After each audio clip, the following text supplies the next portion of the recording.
ошол мыкты жигиттердин жардамы менен аз күндө мына 17 миллион сом дейт. 17 миллион сом чогулуп калыптыр ошол Камзанын баягы дарыланып кетишине. Машалла, мына Кыргызстандын блогерлеринин молодец, азамат экенсиңер. Алла ыраазы болсун силерден. Атакул мырза, тез кабар, Аскар, Автодубай.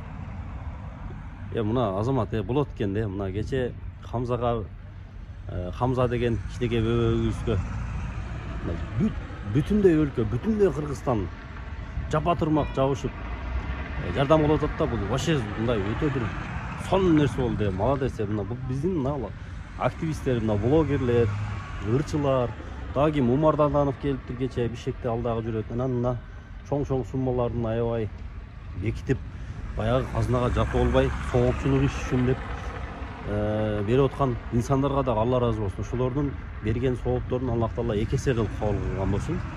Анан мына менин YouTube'дан, Instagram'дан кайсы жактан билбейм, аттарын жазбай атат WhatsApp'тарга. Эмбанкыма кече ролик тартып койдум эле, азыр отчет кылып аны өзүнчө силерге неме кылам. Азыр мына буюрса 1 саат, жарым саат, 1 сааттын аралыгында азыр Ош шаарында экен. Атакул мырза менен дагы байланыштым азыр. Ош шаарына барып сиздердин аманатыңыздарды дагы 1 сомуна чейин буюрса өткөрүп берем. Ушундай ар дайым мындай бири-бирибизге жардам берип, мусулман өмүр туугандар кыйналып аткан жарандарыбыз болсо, ошолорго жапа турмак жабышып, биригип, колдоп жүрө берели. Сиздерден Алла ыраазы болсун.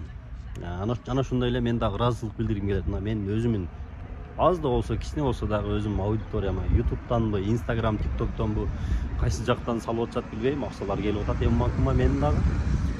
Ал акчалар үчүн отдельный өзүнчө отчет кылып, же болбосо азыр драм театрга барам, ошол жерден ошол жерге барып бергенде отчет кылып ар бириңиздердин 1 сомунан бери өткөрүп, сиздердин аманатыңыздарга жетилгенге толук аракет кылам.